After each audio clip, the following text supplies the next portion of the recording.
자, 아까 명문대 졸업장의 가치가 떨어지는 이유가 뭐라고 그랬죠? 물론 다른 이유들도 있을 수 있지만 정기 채용에서 수시 채용으로 가면서 job, 할 일이 뭐냐, 네가 맡을 직무가 뭐냐, 요거를 잘할 수 있으려면 네가 무슨 스킬셋을 가지고 있어야 되느냐, 그걸 중심으로 뽑게 된다. 그러면 내가 뭐 명문대 출신인지 이런 거는 상대적으로 덜 중요해지는 이런 상황에 도래한다고 말씀드렸어요. 근데 그건 그거고, 명문대 졸업장의 가치가 떨어졌다고 해서 요즘 청년들이 좀 안심하고 좀 행복하게 사는 것 같습니까? 아닌 것 같죠? 왜 그런지를 한번 보겠습니다. 자, 이게 대기업 대비 중소기업 임금이에요. 자, 여러분 응팔 보셨습니까? 자, 저 응팔 보면서 옛날 생각 진짜 많이 나던데, 왜냐면 제가 88학번이기 때문에. 근데 이게 응팔 시절인데요. 이때는 대기업 임금이 100이면 중소기업 임금이 90이 넘었습니다. 옛날에는 어느 회사에 다녔는지에 따라서 월급 차이가 많이 안 난 거예요. 아까 제가 초기에 보여드린 그래프에서도 우리나라가 소득 성장은 굉장히 높은 편인데 분배는 굉장히 좀 균등하게 된 편이었죠. 그런 걸 반영하는 겁니다. 근데 이후에 어떻게 됩니까? 80년대 말 90년대 초부터 계속 떨어집니다. 계속 떨어져서 지금은 한 60밖에 안 돼요. 요즘 한 60 정도 됩니다. 제조업으로 한정하면 50밖에 안 되고요.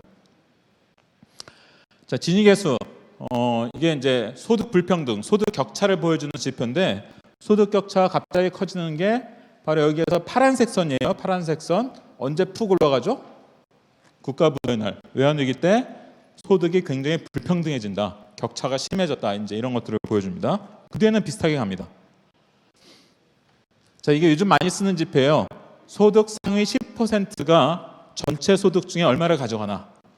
예를 들면 우리나라 국민이 100명이라고 했을 때 1등에서 제일 돈 잘 버는 1등에서 못 버는 이 100등까지 쭉 줄을 세웁니다. 그러고 나서 그 중에 10등까지, 1등에서 10등까지가 전체 소득 중에 몇 퍼센트를 가져가나. 이게 OECD에서 선진국 중에서 제일 높은 나라가 미국입니다. 미국은 만약 100명이 있다 그러면 1등에서 10등까지가 전체 소득 중에 무려 45%를 가져갑니다. 전체 100억을 벌면 그 중에 45억을 이 10%가 가져가요. 근데 선진국 중에서 2등이 바로 한국입니다. 한국이 43%를 가져갑니다. 역사적으로 보면요, 이게 빨간색 선이에요. 90년경에 30밖에 안 됐습니다. 대개 선진국이 한 35 언저리에서 놀아요. 근데 우리나라가 외환위기가 97년이니까 이때쯤이고요. 미국발 금융위기가 2008년이니까 이때쯤입니다. 외환위기 때 푹 올라가거나 금융위기 때 푹 올라간 게 아니에요. 전체적으로 꾸준히 계속 올라갔습니다. 그래서 지금 미국이 바로 위에 있고요. 미국 다음으로 선진국 중에서 두 번째로 높은 나라입니다. 그러니까 한때는 굉장히 평등한 나라였는데 굉장히 급속도로 격차가 심한 나라로 된 거예요. 저임금 노동자 비율, 이게 OECD에서 1등이 미국, 2등이 아일랜드, 3등이 한국입니다. 그러니까 위쪽은 되게 잘 버는데 또 아래쪽은 굉장히 떨어져 있다. 이걸 보여주는 거죠. 자, 위하고 아래가 굉장히 차이가 많이 나는 걸 뭐라고 부르죠? 양극화라고 부르죠. 양극화. 현대자동차 직원들의 평균 연봉은 9,400만 원입니다. 1차 하청업체로 가면 5,700이 돼요. 2차 하청업체로 가면 3,400이 됩니다. 3차 하청업체로 가면 2,300. 4배 차이입니다. 4배 차이. 근데 다른 선진국은 물론 차이가 나지만 우리보다 적어요. 예를 들면 일본은 대기업 대비 중소기업 임금이 80% 정도 됩니다. 그래서 일본 대학 졸업한 애들은 물론 걔들도 대기업 가고 싶어 하지만 뭐 돈 많이 주니까, 하지만 대기업 못 가도 그렇게 고민이나 걱정을 심하게 안 합니다. 80%는 받을 수 있고 거기 괜찮지 하고 갑니다. 우리나라는 이제 굉장히 격차가 심하죠. 이거 굉장히 결정적인 그래프입니다. 하늘색을 보세요. 하늘색. 이게 뭐냐면 비정규직으로 1년 근무하면 그 안에 정규직으로 전환되는 비율이에요. OECD 평균이 35%입니다. 그러니까 OECD 평균 1년 정도 비정규직으로 근무하면 35%, 그러니까 3명 중에 1명은 그 안에 정규직으로 전환이 돼요. 근데 우리나라는 전환율이 꼴찌예요. 11%밖에 전환이 안 됩니다. 그럼 진한 색은 뭘까? 진한 색은 3년 내 비정규직으로 3년 근무할 때 그 안에 정규직으로 전환되는 비율인데 OECD 평균이 53%예요. 한 반쯤 돼요. 그러니까 한 3년 근무하면 2명 중에 1명 정도는 그 안에 정규직으로 전환이 됩니다. 근데 우리나라는 역시 꼴찌입니다. 22%예요. 그러니까 우리나라 청년들이 양자택일을 하게 된 거죠. 대기업 정규직 들어가고 싶죠? 또 공무원 되고 싶죠? 근데 경쟁이 무지 심하잖아요. 그러면 합리적으로 생각하면 눈높이를 낮춰야 맞는 거죠. 눈높이를 낮춰서 중소기업 비정규직 이런 데 취업을 해서 거기서 기술도 익히고 승진도 하고 그래서 뭐 경력직 도전을 하거나 뭐 이런 생각을 해야 되는데 그렇게 시작을 하려고 보니까 너무 전환율도 낮고 여기서 잘못하면 평생 뺑이 치겠구나. 제가 속된 표현을 써서 죄송한데 진짜 뺑이 칠 것 같은 그런 위기감이 들겠죠. 그러니까 신락 같은 희망이라도 안고 대기업 정규직이나 공무원 될 때까지 재수, 삼수, 사수 이제 하는 거죠. 그래서 이런 상황을 요즘 청년들이 세 글자로 뭐라고 얘기하죠? 그 이름도 유명한 헬조선이죠. 제가 가끔 청년 토론회에 불려갑니다. 저는 원래 교육 문제 전문가인데 청년 문제 부르는지 저도 잘 이해가 안 되지만 그 청년 문제 토론회에 불려 나가면 헬조선을 부정하는 사람들이 있어요. 제 반대쪽 패널로 그런 사람들이 앉아 있습니다. 야, 헬조선은 실체가 없는 거야. 옛날엔 우리들 더 힘들었어. 이런 얘기를 막 하십니다. 그럼 제가 조용히 이 그래프를 보여줘요. 그 순간 그분들이 입을 닫습니다. 헬조선의 핵심은 소득이 낮다가 아니에요. 옛날보다 못 살게 됐다가 아니라 올라갈 사다리가 없어졌다는 거예요. 옛날에는 이렇게 저렇게 올라갈 사다리가 많았는데 그게 많이 줄어들었다는 겁니다. 좁아졌다는 거예요. 이게 헬조선의 핵심입니다. 그러니까 결혼도 안 하고 애도 안 낳고 뭐 그러는 거죠. 그래서 이걸 정리해 보면 자, 대기업 대 중소기업, 정규직 대 비정규직, 원청업체 대 하청업체가 있습니다. 여기 학부모로서 오신 분들도 많이 계실 텐데 여러분은 자녀가 왼쪽으로 가면 좋겠습니까? 오른쪽으로 가면 좋겠습니까? 저도 저희 집 애들 다 왼쪽으로 가면 좋겠습니다. 인지상정이죠. 근데 요즘 사회학자들이 실증 연구를 하는 거 보면 이게 대략 25대 75라는 거예요. 되게 20대 80이라고 많이 얘기하는데 요즘 실증 연구 해보니까 20은 좀 넘고 한 25대 75 정도로 나뉜다라고 얘기합니다. 이게 뭐 아니면 도라는 거예요. 그러면 자, 아까 제가 얘기했던 거 뭐죠? 야, 정기퇴용에서 수시청으로 바뀌면서 명문대 졸업장의 가치가 떨어져. 이건 어디서 일어나는 일입니까? 왼쪽에서 일어나는 일입니다. 왜? 옛날에는 왼쪽에 100% 정기채용이었어요. 근데 이게 수시채용, 잡을 정해놓고 채용하는 쪽으로 서서히 트렌드가 바뀐다는 말이에요. 지금 다 바뀐 건 아니지만 대세는 아니지만 점점점 바뀝니다. 그러면 요 왼쪽 노동시장에서 스펙이나 학벌의 가치가 떨어진 게 느껴진단 말이에요. 근데 그거는 그거고 제가 조금 전에 그래프를 통해서 보여드린 건 뭐냐? 그런 왼쪽 오른쪽에 격차가 벌어졌다는 거죠. 이건 다른 차원의 문제죠. 그렇죠? 왼쪽에서 사람 뽑는 방식이 바뀌어가지고 학벌 가치가 좀 떨어졌다. 뭐 이건 이것 자체대로 있는 현상이고 그런데 그와 동시에 양쪽의 그 격차가 벌어졌다. 차원이 다른 문제죠. 근데 헷갈리게도 동시에 나타났습니다. 이게 두 가지 서로 다른 차원의 문제가 이 시그널이 동시에 나타났어요. 사람들이 굉장히 혼란스러워하죠. 야, 요즘 명문대 나와봤자 별로인 것 같아. 이런 느낌이 막 드는가 하면 또 다른 쪽에서는 막 헬조선이라고 아우성치고 지금 아시죠? 출산율이 세계 꼴찌입니다 지금. 근데 1.0 밑으로 이제 내려가는데 지금 0.7대까지 내려간다고 막 그러더라고요. 그래서 이 교육 경쟁이 달라진 거죠. 90년대 이전까지는 출세 경쟁이었습니다. 더 좋은 대학 가려고. 왜? 아까 얘기했지만 경쟁 참여자가 워낙 많았던 데다가 대학생은 또 겁나게 심했어요. 지금도 그렇습니다. 그러니까 이제 조금이라도 상위 대학 가려고 경쟁이 굉장히 치열한 상황이었단 말이에요. 그런데 2000년대 이후에는 새로운 경쟁이 겹쳐져서 나타나요. 전 이걸 공포 경쟁이라고 부릅니다. 이걸 제가 붙인 이름이에요. 무슨 경쟁이냐? 75에서 멀어지기 위한 경쟁입니다. 꼭 25가 좋아서가 아니라 75로 가면 뭐 계속 뺑칠 것 같은데 어떻게 하면 멀어지지? 자, 근데 이게 외환위기 이후니까 2000년대란 말이에요. 2000년대는 왼쪽이 100% 정기 채용이었습니다. 자, 그러면 학부모로서 오신 분들 생각해 보세요. 우리가 70으로 갔다가 어렵게 25로 가는 게 좋을까요? 아니면 기왕이면은 사회로 가면서 들어가면서 바로 25로 가면 좋을까요? 뭐 기왕이면 바로 25로 가면 제일 좋겠죠. 그런 방법이 딱 세 가지 있습니다. 첫 번째는 어려운 거예요. 전문직, 뭐 의사, 뭐 등등 이런 거 되는 겁니다. 두 번째도 어려운 겁니다. 공무원. 뭐 요즘 경쟁률 수십 대 1이죠. 공무원이 물론 월급은 대기업보다 꽤 적지만 생애소득은 비슷합니다. 생애소득 계산해 보면 뭐 정년이 보장된다가 연금도 꽤 나와서 그래서 생애소득은 비슷해요. 세 번째가 대기업의 정규직으로 들어가는 겁니다. 근데 2000년대에는 이게 100% 정기채용이었어요. 자, 정기채용은 그게 뜻이 뭐랬죠? 원래 학벌과 스펙을 보는 겁니다. 그러면 서류 심사할 때 학벌을 보거든요. 그래서 잘라요. 자, 2000년대 100% 정기채용일 때 어느 대학에서 잘랐을까요? 우리나라 대기업에서. 그게 아주 유명한 용어가 됩니다. 그게 바로 인서울입니다. 여러분 90년대 기억을 더듬어 보세요. 90년대 인서울이라는 말을 들어보신 적 있습니까? 보도 듣도 못하단 말이죠. 역시 그때 너무 젊으셔서 기억이 안 나시나? 그때는 스카이란 말은 옛날부터 있었지만 인서울이란 말은 아무도 안 쓰던 말이에요. 근데 외환위기 나타나고 막 아까 말씀드린 것처럼 취업난 시작되고 근데 100% 정기 채용이고 그러니까 학벌하고 스펙을 보면서 서류에서 일단 자르는데 그때 대략 인서울하고 지거국에서 자른단 말이에요. 지방 거점 국립대. 그래서 인서울이란 말과 지거국이란 말이 그때 처음 나옵니다. 그래서 출세 경쟁만이 아니라 공포 경쟁이 더 붙어요. 출세 경쟁이 없어지진 않았어요. 여러분 스카이캐슬 보셨잖아요. 계속 출세 경쟁 연락이 하는 사람들이 있습니다.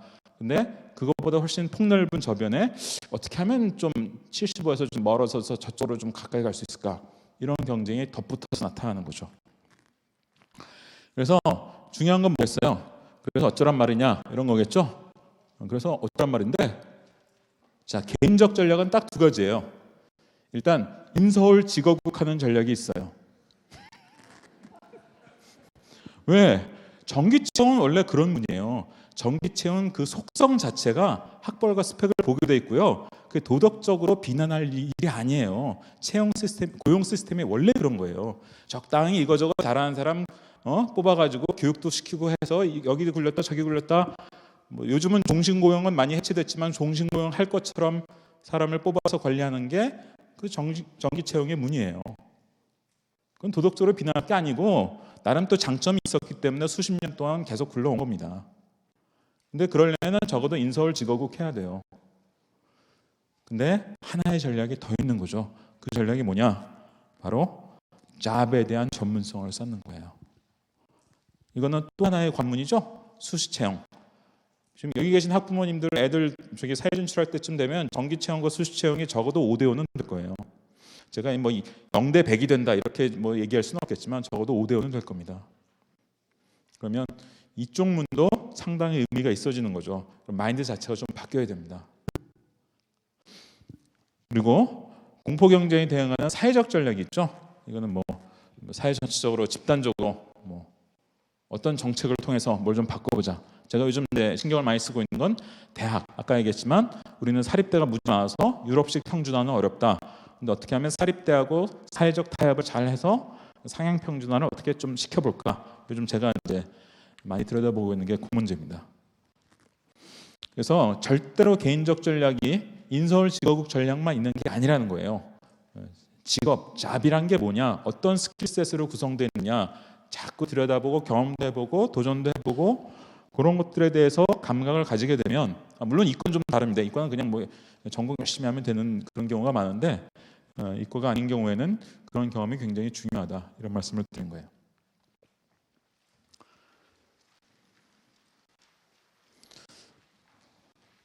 두 번째 파트의 앞부분은 이혜정 소장님이 많이 얘기하시는 겁니다.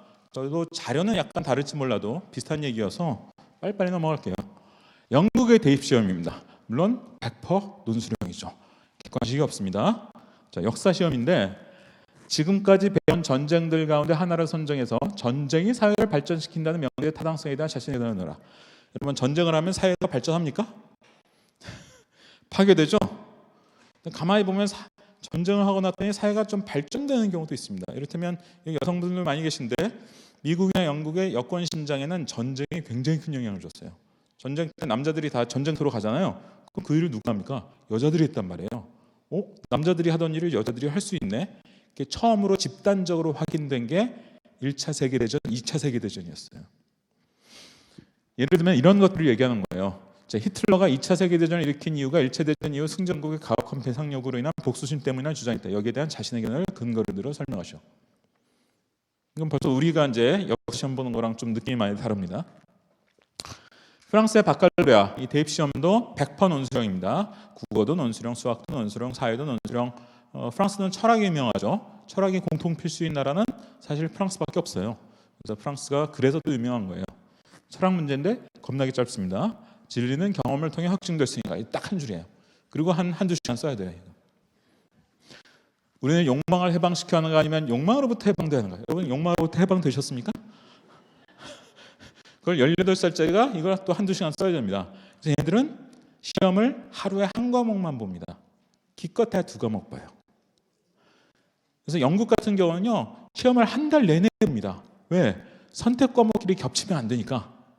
선택 과목끼리 겹치면 내가 봐야 되는데 못 보는 경우가 생기잖아요. 그래서 거의 한 달 내내 보고 나는 요날 시험 본다. 그렇게 됩니다. 핀란드 대입 시험입니다. 아까 말씀드렸죠? 핀란드 4과목 시험 보는데 페이스북 또는 기타 소셜미디어에서 성격이 개인의 행동에 어떤 영향을 미치는지 알아보기 위한 연구를 설계하셔. 해당 유형의 연구에 대한 윤리적 고려 사항에 대해서도 논해라. 얘들은 선택 과목 중에 심리학이 있습니다. 심리학 시험 문제.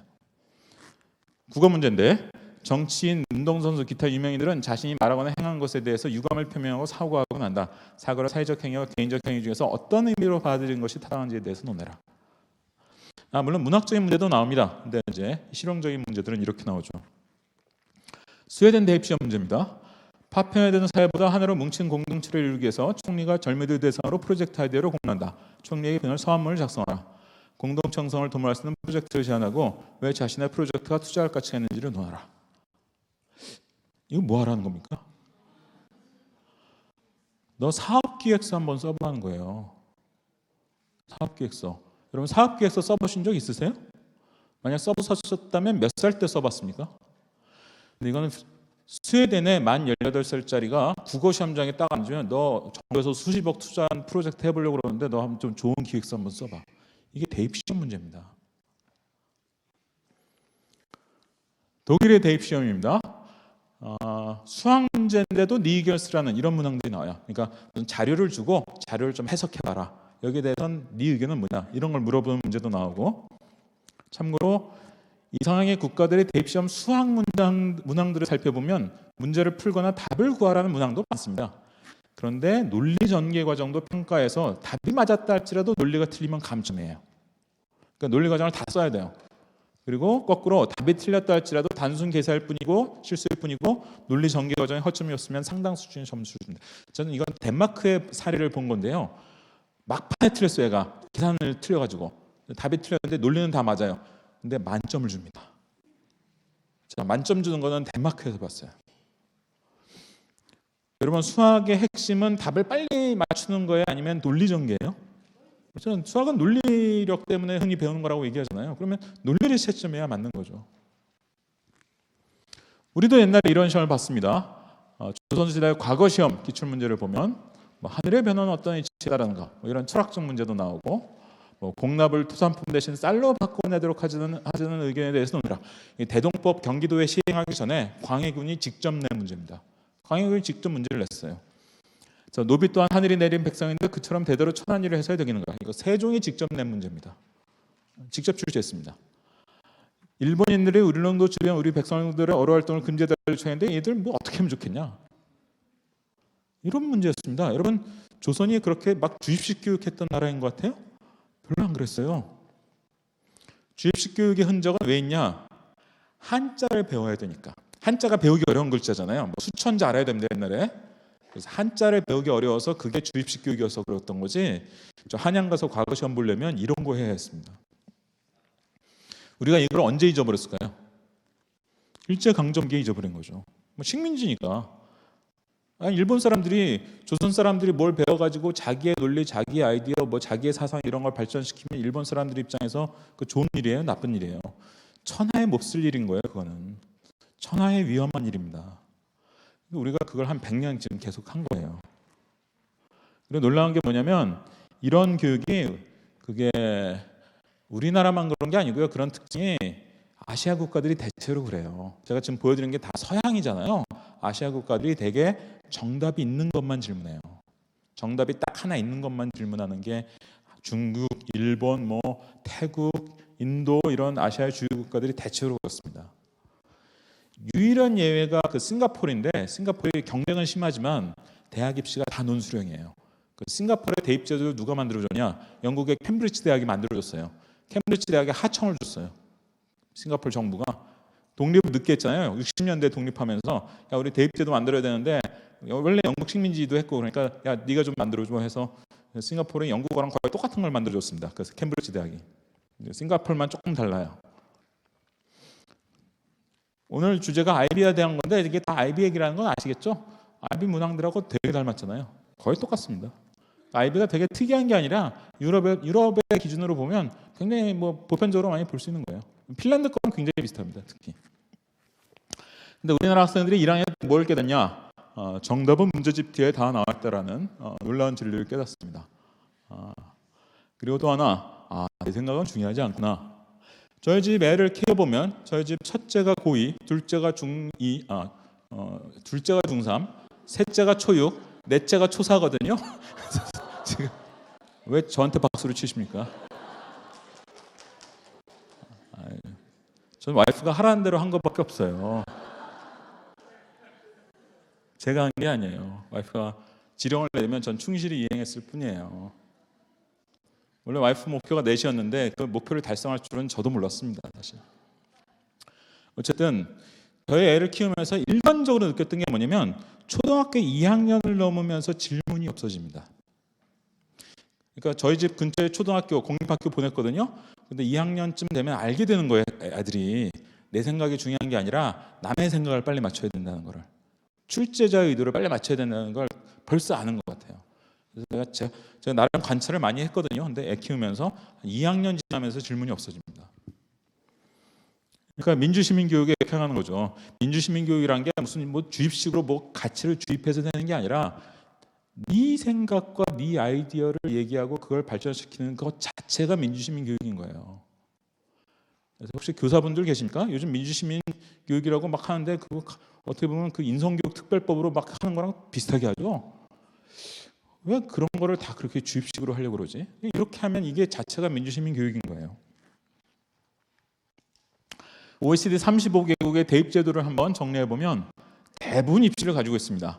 33개국의 입시가 있어요. 그래서 입시란 external exam, 그러니까 학교 선생님이 출제하지 않는 시험입니다. 외부에서 출제하고 관리하는 시험이 대부분 있습니다. 없는 나라 딱 2나라예요. 캐나다하고 노르웨이입니다. 그래서 대부분 입시가 있는데 첫 번째, 이수냐 낙제냐, 컴플리트 했느냐 아니면 페일 했느냐, 이걸 이제 판단합니다.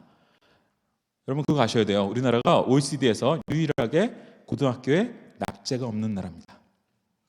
다른 나라는 다 과목별로 낙제가 있습니다. 그러니까 학년을 못 올라가는 건 유급이고요. 과목별로 주는 건 낙제거든요.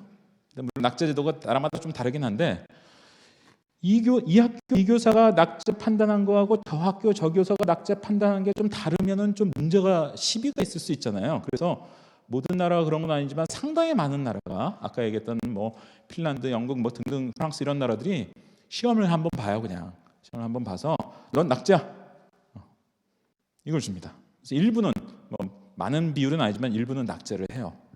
낙제 없는 게 꼭 좋은 게 아닙니다. 근데 또 하나의 기능이 있습니다. 성취도 측정. 이건 뭐야? 낙제냐 아니냐만 주는 게 아니라 F 위에 낙제 위에 등급을 줘요. 아니면 점수를 줘요. 핀란드가 6등급을 줍니다. 낙제 위에. 그러니까 7등급이라고 나오는데 그 중에 하나가 낙제예요. 그러니까 낙제 위로 6등급. 영국도 낙제 위로 6등급. 프랑스는 바칼로레아라는 시험에서 그 대입 시험에서 20점 만점에 10점만 넘으면은 일단 대학에 들어갈 수 있거든요. 그러니까 10점이 낙제점인 거예요. 그러면 10점만 넘으면 일단 대학에서 받아줍니다. 그러면 10점이냐 아니냐만 판단하면 될 것 같은데 놀랍게도 10점부터 11점, 12점, 13점에서 20점까지 채점을 해줍니다. 그러니까 낙제냐 아니냐만 판단하는 게 아니라 낙제만 넘으면 대학에 들어갈 수 있음에도 불구하고 낙제 위에 11개 등급을 주는 거예요.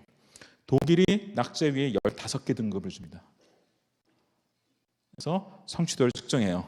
왜 필요하냐? 내신만으로는 비교하기 어렵거든요. 예를 들어 내신 성적이 있다. 그러면 이 지역 이 교사가 어느 학교의 교사가 준 90점과 다른 지역 다른 교사가 준 90점은 같은 90점일까요? 같은 수준일까요? 이건요, 애들을 서열화시키고야 말겠다는 무슨 간악한 의도를 가져서 생기는 의문이 아니고요, 그냥 상식적인 의문이에요.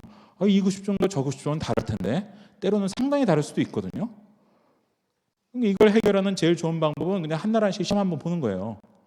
그러니까 입시라는 게 있는 거죠.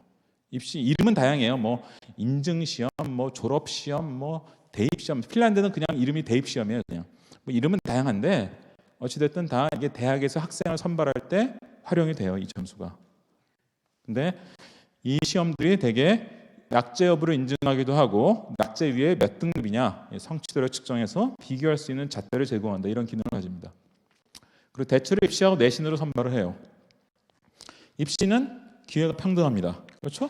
어쨌든 어느 나라나 입시는 다 시험 범위도 공개되어 있고 뭐 기출 문제도 공개되어 있고 그리고 뭐 유럽은 입시 준비를 고등학교에서 다 해줘요. 입시 준비 고등학교에서 해주면 안 좋다는 건 미국에서 나온 얘기지, 유럽에서는 입시 준비 학교에서 다 해줍니다.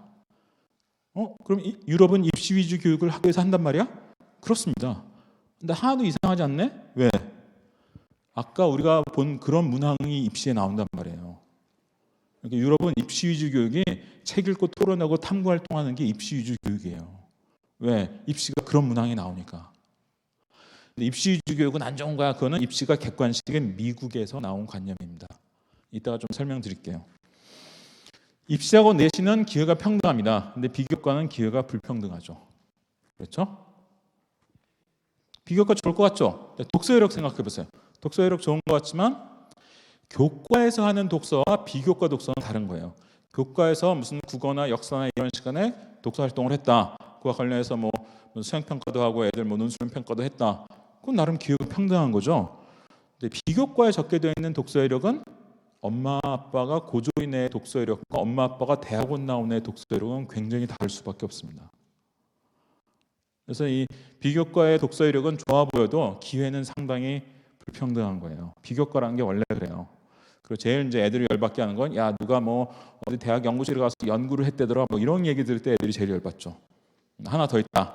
요즘 대도시를 중심으로 여기 수성구죠. 여기도 이제 그런 거 많이 생겼을 텐데 야 학년 초에 학교에서 무슨 경시대회 한대 뜨면 이제 학원에서 막 준비를 시키고 막 이런 것들 이제 막 생깁니다. 물론 사교육은 내신에도 있죠. 수능에도 사교육은 있죠. 하지만 병시대 사교육이나 컨설팅 사교육 같은 고가 사교육은 저렴한 대체물이 없습니다. 수능이나 내신 사교육은 그래도 좀 저렴한 대체물이 있는데 인터넷 강의 같은 거죠. 근데 이런 종류 비교과 사교육은 저렴한 대체물도 없어요.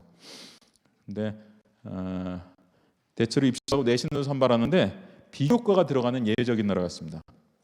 입시와 내신과 비교과를 같이 보는 나라가 있어요. 그게 우리나라에 제일 큰 영향을 준 미국입니다. 그래서 미국 애들은 겁나 바쁩니다. 입시도 봐야 돼. 내신도 챙겨야 돼. 비교과도 해야 돼. 그나마 우리나라 비교과는 좀 많이 제한이 됐죠. 오늘 뭐 아까 교육부에서 더 제한한다는 발표도 했는데 미국 비교과는 제한이 전혀 없어요. 학교 밖에서 무슨 경시대회를 나가든 무슨 상을 타든 뭘 하든 다 반영할 수 있는 게 미국 비교과예요. 우리나라도 옛날에 입학사정관제 초창기엔 그랬거든요. 이게 바로 미국에서 영향받은 거구나. 비교과 반영한다는 것은 세계적으로는 굉장히 예외적인 겁니다. 근데 하필 우리나라가 미국 영향을 많이 받은 나라여서 미국에 들어왔다가 여러 가지 논란이 된 거죠.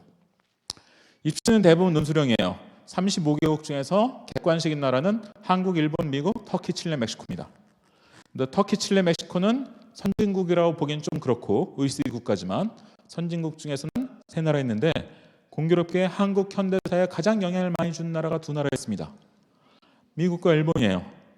그런데 일본은 객관식 시험이 있지만 그 영향력이 아주 크진 않아요. 왜?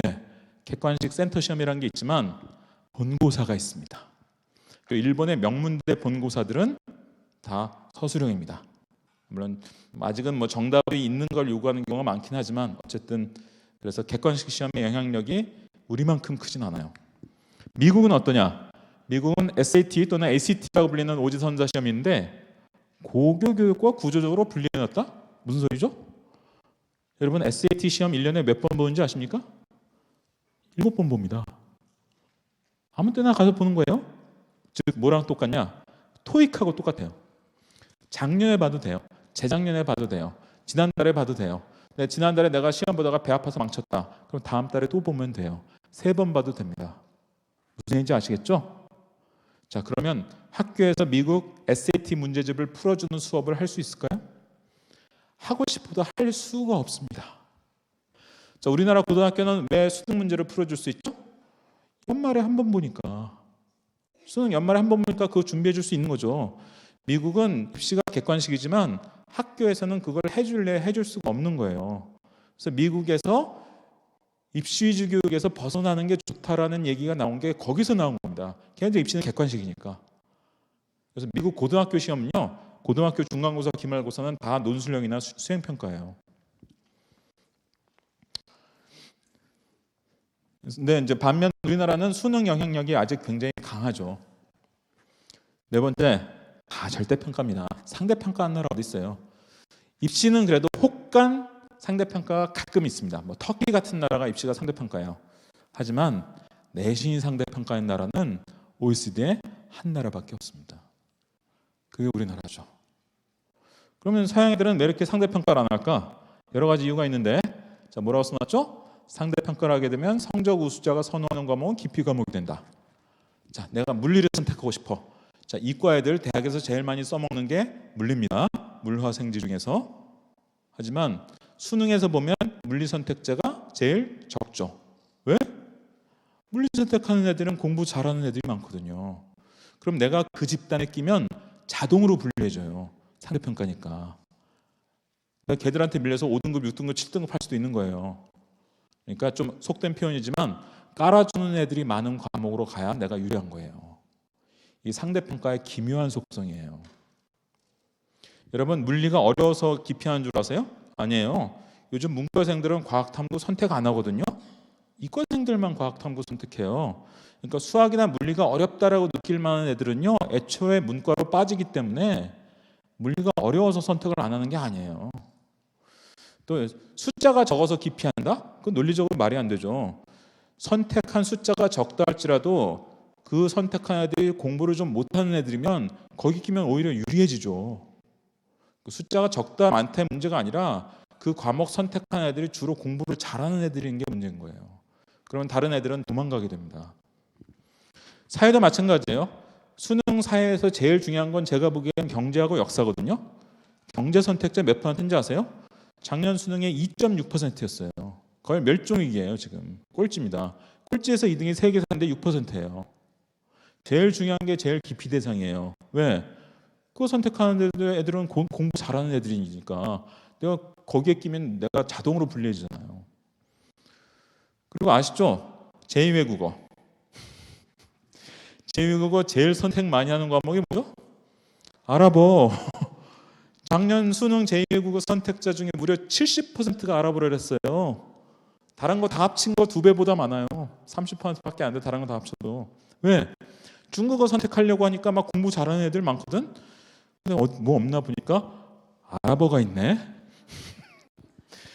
우리나라 전국에 아랍어 가르치는 고등학교 5개예요. 그러니까 어차피 수능 아랍어 선택한 애들은 고등학교에서 아랍어 안 배운 애들이란 말이에요. 그러니까 거기 끼면 내가 불리할 이유가 없죠. 그래서 아랍어 몇 달 바짝 공부해요. 그럼 진짜 로또로 1등급도 나옵니다. 자, 서양 애들이 왜 상대평가 안 하는지 아시겠죠?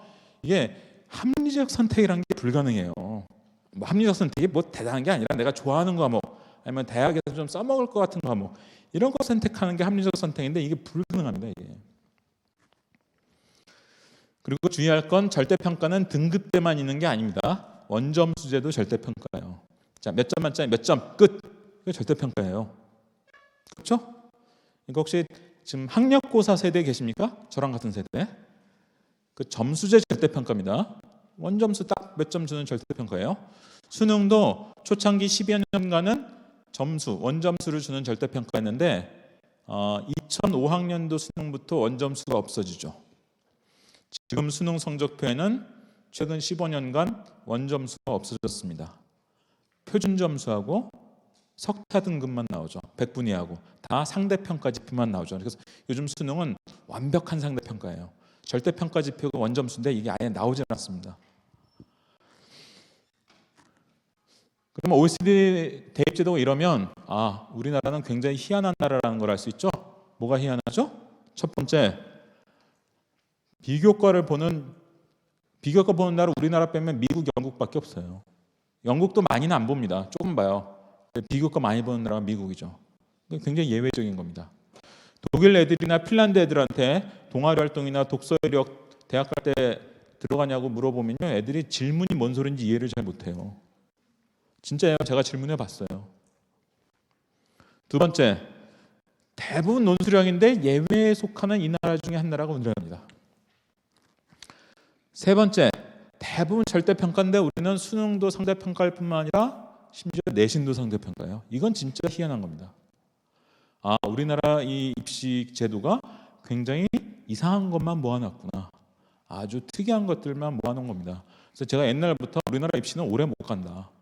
구조적으로 이거 누더기다 라고 많이 얘기해왔던 겁니다. 그래서 한국 고등학교 시스템이 얼마나 황당하냐.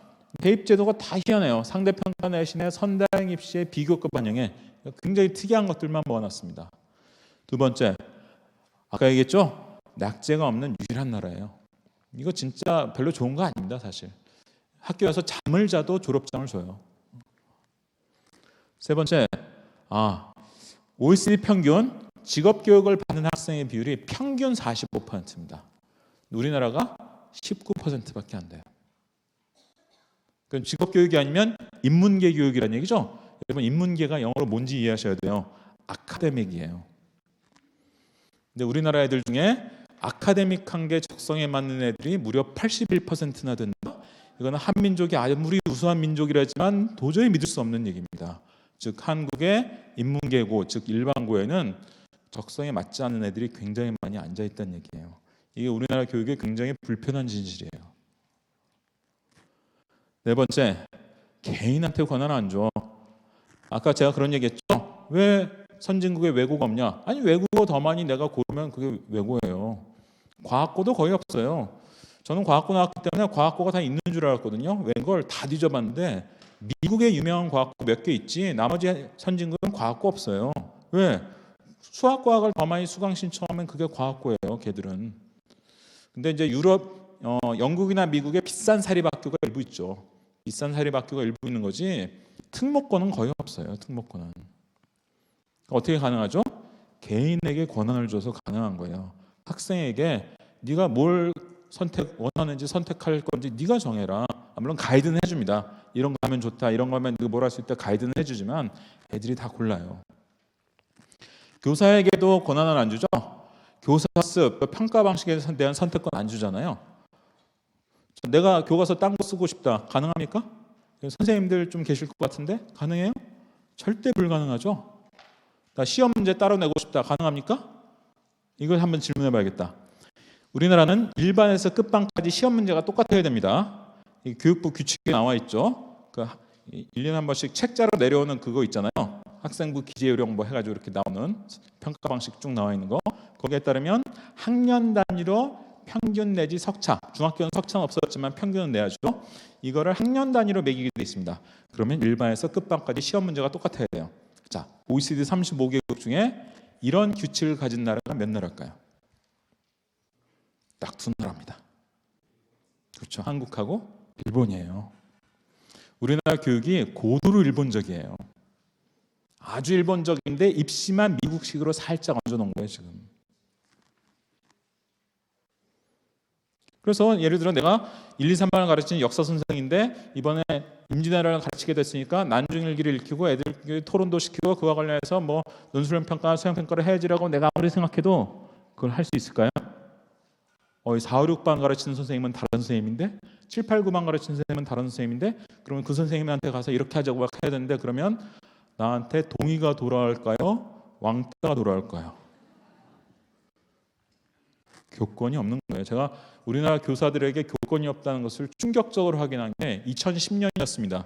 제가 그때 광농교육감 시절에 서울시교육청 정책보좌관을 좀 해보지 않겠냐는 충격적인 제안을 받고 원래 그런 제안을 받으면 와이프한테 물어봐야죠. 와이프한테 물어봤더니 냉큼하라고. 그래서 제가 이제 공교육을 내부에서 처음으로 들여다보기 시작했습니다. 제가 제일 깜짝 놀랐던 게 뭐냐면 제가 그때서 알았어요. 3월 2일 개학하기 불과 일주일 전에야 교사가 담당할 과목과 학년을 알게 되더라고요. 전 엄청난 충격이었어요. 왜냐하면 제가 옛날에 학원 강의할 때 전 두세 달 전부터 준비했거든요. 입시 교육을 하는데도 두세 달 전부터 준비했는데 교사들한테는 창의적 교육을 하라고 하면서 일주일 전에 알려줘. 어떻게 창의적이 돼 그러면? 그래서 그때 제가 열받아가지고 아니 이게 말이 되냐? 뭐 물론 인사 때문이고 어쩌고 뭐 다 이해는 하는데 이거 바꿔야 된다. 그랬더니 교육청에 있는 모든 사람들을 저를 향해서 손가락질하면서 수십 년 동안 잘했는데 왜 그러니 넌? 그래서 그때부터 제가 열받아가지고 엄청난 구글링을 하기 시작했어요. 다른 나라는 어떠냐? 다른 나라 선진국들 다 두세 달 전에 배정해 줍니다. 왜 이렇게 일찍 알려주냐? 걔네들은 심지어 교과서를 집필할 권리도 있어요. 교과서 자유발행제의 핵심은 교사에게 집필권을 주는 겁니다. 그리고 그 유명한 핀란드는 심지어 1년 전에도 알아요. 심지어 2년 전에도 알아요. 핀란드 초등은요 1년 전, 2년 전에도 압니다. 그러니까 우리가 핀란드 말로만 얘기했지 실제 그 제도를 들여다보면 기가 막힙니다. 우리랑 너무 다르죠. 그래서 교사들에게 참 기회를 안 주는구나. 선택권도 안 주고. 그러니까 학생에게도 기회를 안 주고 교사에게도 기회를 안 주고 선택권이 없고 그러니까 뭐 다양하고 창의적 교육 그건 잘 안 되는 거죠. 안 되게 돼 있습니다. 수능과 학종 논쟁은 어떻게 한 거야? 여러분 수능이 더 공정한 거예요? 학종이 더 공정한 거예요? 이상하게 저는 양비론자거든요. 옛날부터 양비론자였습니다. 전 수능을 옹호하는 사람들을 만나면 수능을 비판했습니다. 야 오지선다에 무슨 미래가 있다고. 그 말이 안 되는 거잖아. 학종을 옹호하는 사람들을 만나면 저는 학종을 비판했습니다. 아니 교과를 다양화하고 교과를 개혁해야지 왜 비교과를 갖다 붙어. 전 양비론자였는데 이상한 건 뭐냐면 수능 지지자들은 수능이 더 공정하다고 그러고요. 학종 지지자들은 학종이 더 공정하다고 그래요. 이 사람들이 누가 하나 거짓말하는 게 아니고요. 공정의 개념이 다른 거예요. 형평성 이게 뭐냐? 야 부잣집 애들이 명문대 다 가버리는 건 너무 불공정한 거잖아. 부모와 사교육의 힘으로 뭐 이런 얘기가 있습니다. 많이 들어보신 얘기죠. 자 이런 의미로는 뭐가 더 공정하냐? 학종이 더 공정합니다. 왜? 학종의 고소득층 비율이 좀 낮아요. 더. 그리고 지역적으로 조금 더 골고루 뽑힙니다. 뭐 아주 엄청난 차이가 나는 건 아니지만 그래도 꽤 의미 있는 차이가 있어요. 예를 들어서 서울 시내 상위 13개 대학 평균을 낸 통계가 있는데 수능으로 들어간 애들 중에 서울 수도권을 제외한 비수도권 출신 비율은 수능으로 들어간 애들 중에 28%입니다. 근데 학종으로 들어간 애들 중에 44%예요. 꽤 차이 나죠. 또 얼마 전에 교육부에서 낸 통계가 있죠.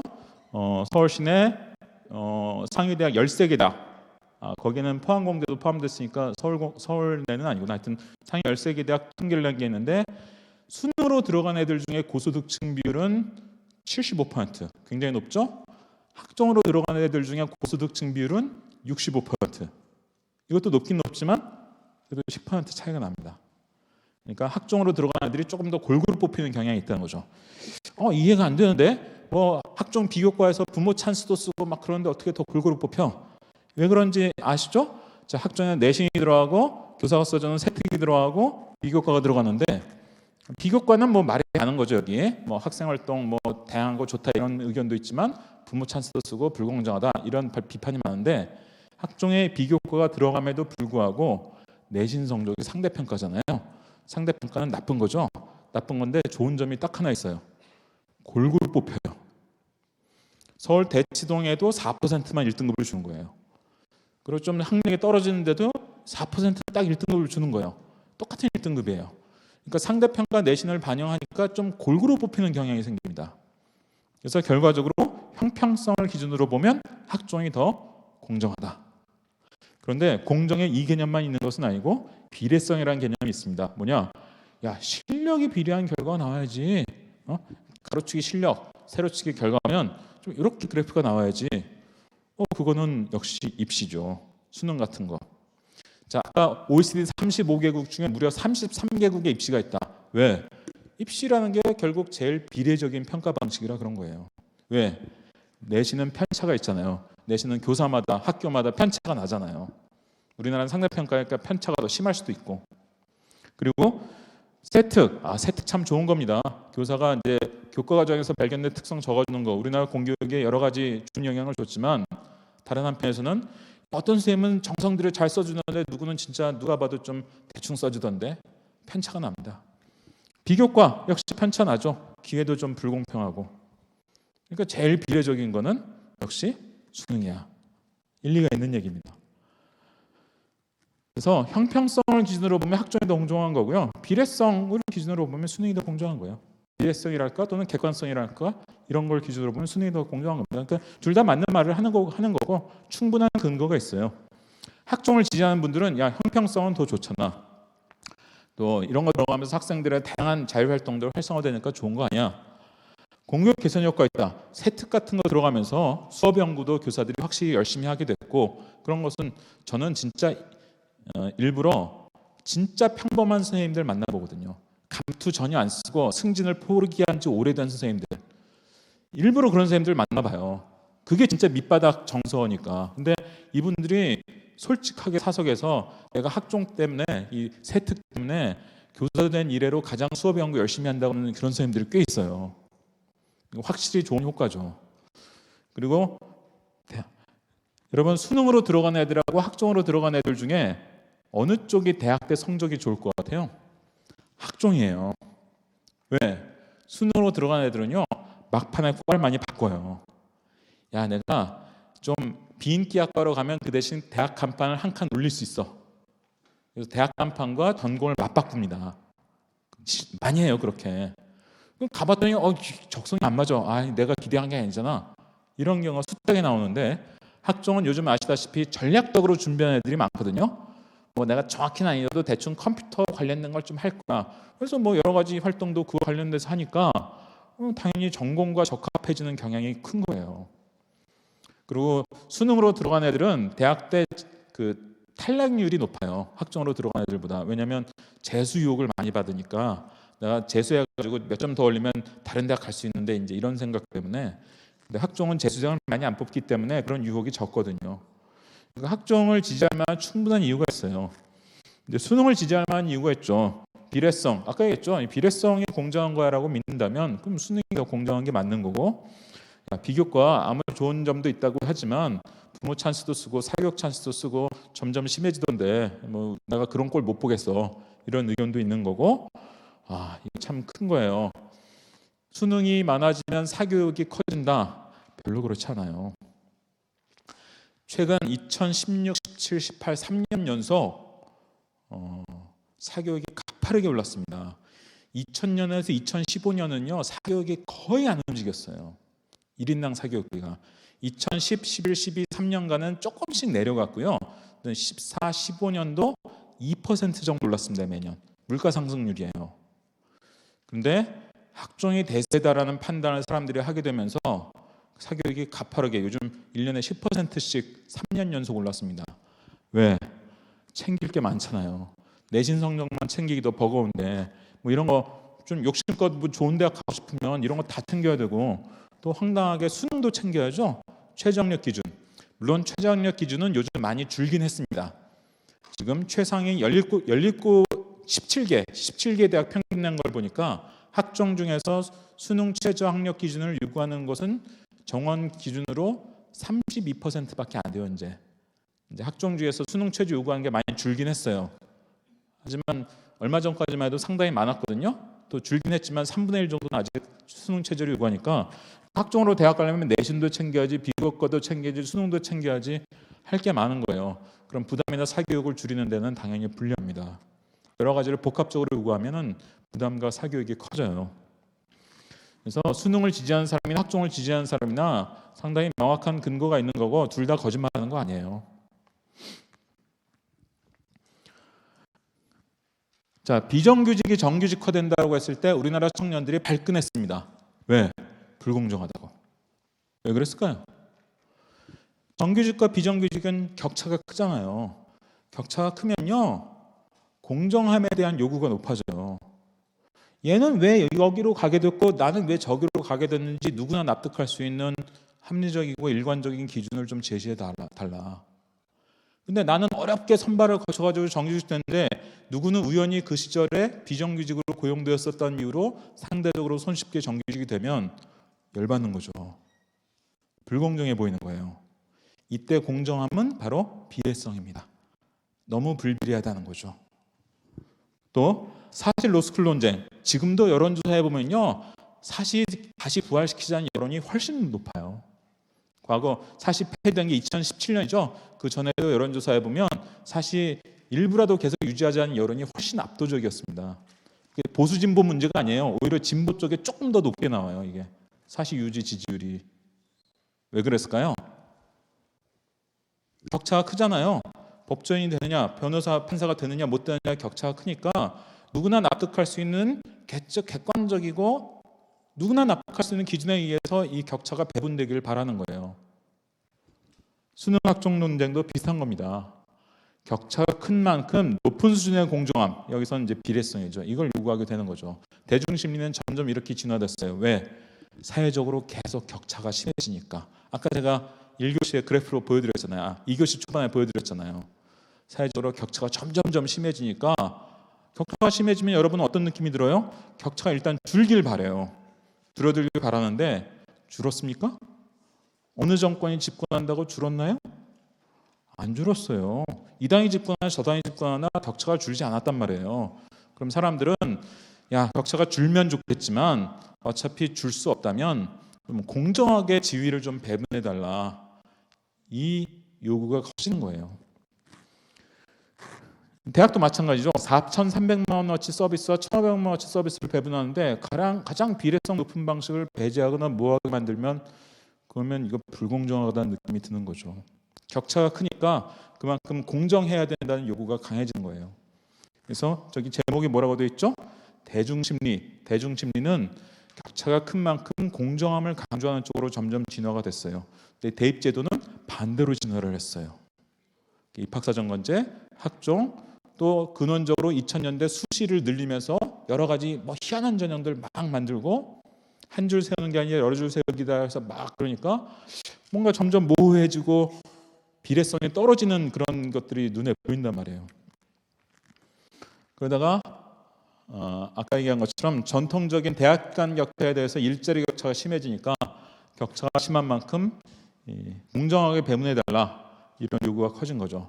그래서 대중의 감수성 갈수록 객관적 변별력을 요구하는 방향으로 진화를 했는데 대입의 객관적 기준은 약화되는 쪽으로 진화를 하니까 이게 결국은 운이 없게도 문재인 정부 시절에 이제 꽝 충돌을 한 거죠. 그래서 우리가 이 사태를 문재인 정부 들어서 어땠습니까? 집권 첫 해 2017년에 대입 가지고 논쟁했죠. 2018년에 또 대입 가지고 논쟁했죠. 2019년에 또 논쟁하고 있죠. 그게 크게 보면 물론 이제 정부가 좀 잘못한 측면도 있지만 크게 보면 대중심리의 진화 방향과 대입제도의 진화 방향이 완전 반대였던 거예요. 그러다 이게 도저히 이제 못 견디겠다 임계점에 도달해서 이게 폭발을 한 겁니다. 교육 시스템의 진화 방향은 어떻게 가야 되느냐? 자율의 주체는 기관, 학교에다 자율을 주고 교육청에 자율을 주는 게 아니라 개인에게 이 자율을 줘야 돼요. 왜 그럴까요? 두 가지 이유가 있어요. 민주시민의 주체는 개인이에요. 민주시민의 주체는 개인입니다. 두 번째 이유, 창의력의 원천이 개인입니다. 창의력 원천, 궁극적으로는 개인이에요. 그래서 개인에게 자유를 주고 개인에게 기회를 줘야 되는 거예요. 근데 우리하고 일본은 똑같습니다. 개인에게 기회를 안 줘요. 아까 얘기했지만 학생에게도 교사에게도 거의 선택권을 주지 않는 아주 독특한 시스템이 한국과 일본 시스템이에요. 그래서 고교학점제 더 급진적으로 진화시켜야 된다. 자, 지금 고교학점제 2025년 가서야 개헌한다고 하는데 그것도 들여다보면 수학을 3학기는 꼭 듣기는 만들어놨어. 좀 왜 그런지 이해가 안 돼요. 어차피 아카데믹한데 적성이 안 맞는 애들도 엄청 들어와 있는데 거기다 수학을 무조건 3학기 해라? 안 해도 돼요. 제가 보기에는. 수학 필수 0학기로 해도 됩니다. 저는 고교학점제를 더 급진적으로 해야 된다. 그리고 아까 얘기했었죠. 영국에서 학교 선택 과목에 회계도 있고 뭐 ICT도 있고 컴퓨터 사이언스도 있고 사진도 있고 미술도 있고 별의별 게 다 있어요. 특히 공립일수록 선택 과목이 더 많아요. 왜? 대학 안 갈 애들이 더 많으니까.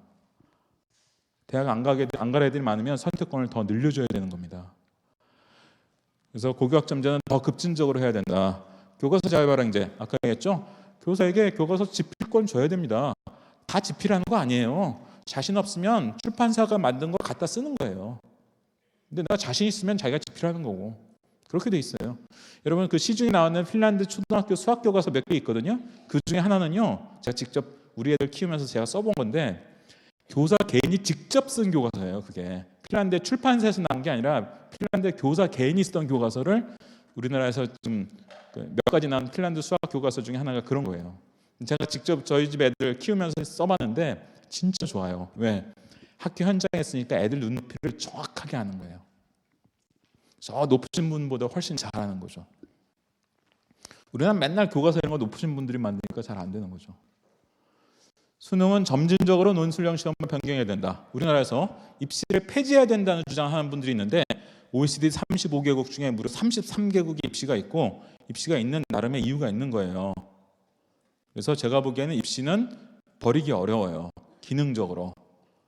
다만 논술형으로 진화시켜야 된다. 근데 왜 이렇게 점진적으로라고 얘기해? 자, 이거를 급격하게 논술형으로 진화하면 어떻게 될까요? 사교육 대란이 벌어집니다. 우리나라 여건에서는. 그래서 어느 정부도 그걸 감당할 수가 없어요. 그래서 앞으로 한 15년 정도 점진적으로 좀 해보자. 물론 이제 이런 변화를 일으키는데 아이비 같은 게 굉장히 중요한 어떤 추진력이 되겠죠. 그리고 지역별, 계층별 쿼터제를 하자. 제가 이런 주장을 하고 있는데 왜냐하면 고교학점제를 하려면 절대평가로 바꿔야 되거든요. 내신을. 왜? 아까 말씀드렸잖아요. 수능 상대평가하고 똑같아요. 내가 중국어 선택하고 싶은데 공부 잘하는 내 친구들이 중국어 선택하고 있어. 그럼 상대평가면 그거 도망가야 돼요. 내가 물리 선택하고 싶은데 공부 잘하는 애들이 물리 많이 선택했네. 그럼 나는 도망가고 싶단 말이에요.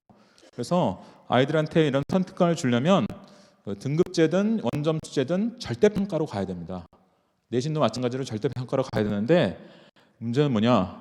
그럼 학종의 장점이라고 일컬어져 왔던 형평성이 붕괴합니다. 왜? 골고루 뽑히게 되는 이 내신 상대평가가 내신 절대평가로 바뀌면 당연히 상대적으로 불리했던 강남 애들, 특목고 자사고 애들이 확 유리해지죠. 그래서 기억하실지 모르겠는데 박근혜 정부에서도 고등학교 내신 절대평가로 한번 바꾸려고 그랬죠. 2014년으로 예고돼 있었습니다. 2014년 3월부터 원래 하기로 했었는데 직전이 2013년 10월에 급 브레이크를 밟죠. 그냥 안 하기로 했습니다. 사실상. 왜 포기했냐? 그랬다가 특목고 자사고로 애들 왕창 물리고 강남 뭐 대구 같으면 수성구로 왕창 쏠리고 뻔하니까 그걸 감당할 수 없는 거예요. 근데 2025년에 고교학점제 하면 똑같은 일이 벌어질 거거든요. 그래서 제가 쿼터제 하자. 이를테면 100명을 뽑으면 50명은 계층별로 쿼터를 주자. 일단 소득을 5분위로 나눠서 1분위에서 10% 뽑고 2분위에서 10% 뽑고 3분위, 4분위, 5분위가 제일 고소득층인데 5분위에서 10% 뽑고 그래서 한 절반은 이렇게 그러면 최고 저소득층도 적어도 10%는 뽑히는 거예요. 무조건. 그리고 나머지 50%는 뭐 수능이든 학종이든 줄 세워서 뽑든가. 이러지 않으면 고교학점제 못합니다. 그래서 제가 요즘 주장하는 게 쿼터제 해야 된다. 왜냐하면 비례성도 중요하지만 한국 사람들 마음이 뻔해요. 형평성도 중요해요. 더구나 지방에 사시는 분들, 지방이라는 표현 요즘 별로 좋은 표현은 아니라고 안 쓰지 말려고 하긴 합니다만 그냥 쓰겠습니다.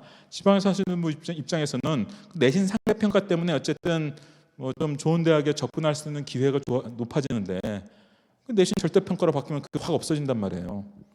또 문제됩니다. 그래서 저는 뭔가 보완책이 필요하다고 얘기하는 거죠.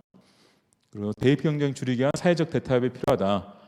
대학 교육여건을 상향 평준해야 되는데 그래서 고졸자 30% 이상 수용하는 공동 입학 시스템을 만들자. 제가 요즘 이제 막 다음 달에 책도 한 권 내고 할 건데 요즘 주장하고 있는 게 이겁니다. 그래서 결국은 대학 교육 여건을 비슷하게 맞추고 일단 비슷하게 맞춰야 돼요. 상향 평준화 비슷하게 시키고 거기에는 서울의 유명 사립대들을 다 끌어들이고 돈을 주고 끌어들여야죠. 그래서 돈이 많이 듭니다. 제가 계산해 보니까 매년 5조 정도 들어요. 우리나라 정부 예산이 몇 조인지 아세요? 500조예요, 500조. 1%예요. 이게 10%면 못할 텐데 1%는 저는 할 수 있다고 봐요. 그러면 경쟁을 상당히 줄일 수 있습니다. 마지막으로 이제 한국 사회에서 아이비의 가치를 좀 정리해 보면, 일단 이건 고등학교의 예입니다. 초등학교, 중학교는 별 상관없는데요. 고등학교의 경우에 아이비 학교다. 근데 대구에서는 한 학교를 통째로 아이비 학교로 하진 않을 것이라고 제가 들었습니다. 한 학교 내에서도 그냥 일반 반을 다닐 거냐, 아이비 반을 다닐 거냐 선택지를 준다고 했는데, 뭐 당연히 선택지를 주는 게 좋죠. 그래서 내가 이 고등학교에 아이비 반으로 들어가서 아이비 교육을 받겠다. 그럼 얘는 당장 수능 문제풀이에서 100% 해방입니다. 오지선다 정답 빨리 찾기 교육에서 바로 벗어나는 거예요. 이걸 현재 체제에서 바로 실현할 수 있는 게 아이비 고등학교입니다. 그리고 2020학년도 대입에서 상위 17개대 통계를 보면 학종 전체 정원 중에서 3분의 2 이상이 수능 최저가 없습니다. 지금 수능 최저 없는 게 점점점 늘어나서 지금 이 수준까지 됐어요. 물론 이건 전체 평균은 아니고 사람들이 좀 많이 가고 싶어하는 17개 대학을 평균을 낸 겁니다만, 물론 여기에 스카이 이런 거 다 들어 있습니다. 어쨌든 지금 학종에 수능 최저 없는 게 상당히 늘었다는 것을 알 수 있고, 그럼 아이비 고등학교 교육을 받은 애들이 이런 학교에 접근할 수 있는 기회가 그만큼 확보돼 있다, 이렇게 얘기할 수 있는 거죠. 이런 질문을 하는 분들이 있습니다. 그건 고등학교니까 그렇다고 치고 초등학교, 중학교에서 아이비 교육을 받으면 수능 시험 볼 때 불리하지 않을까요? 이런 황당한 질문을 하는 분들이 있습니다. 제가 보기엔 말이 안 되는 질문이에요. 왜냐하면 수능 오지선다 교육보다 아까 우리 본 그런 문항으로 훈련시키는 그런 교육으로 훈련시키는 아이비 교육이 수준이 높은 겁니다. 더 다각적이고 깊이 있는 사고력을 훈련시키는 거예요. 제가 고등학교 문제를 보여드렸습니다만 초등학교, 중학교에서도 그런 수업과 평가를 한다면 당연히 아이들의 사고력이 더 폭도 넓어지고 깊이도 깊어지겠죠. 그게 수능에 불리할까요, 유리할까요? 수능 암기로 되는 시험이에요?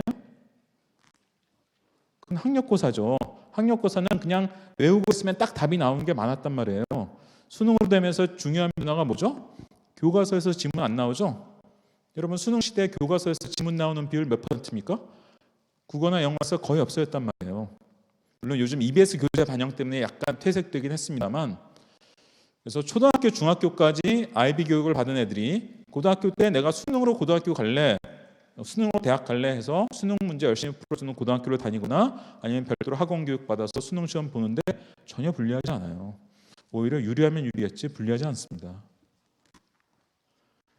그리고 교사에게 가장 높은 수준의 교육권을 부여한다. 제가 직접 여러분들한테 물어본 거예요.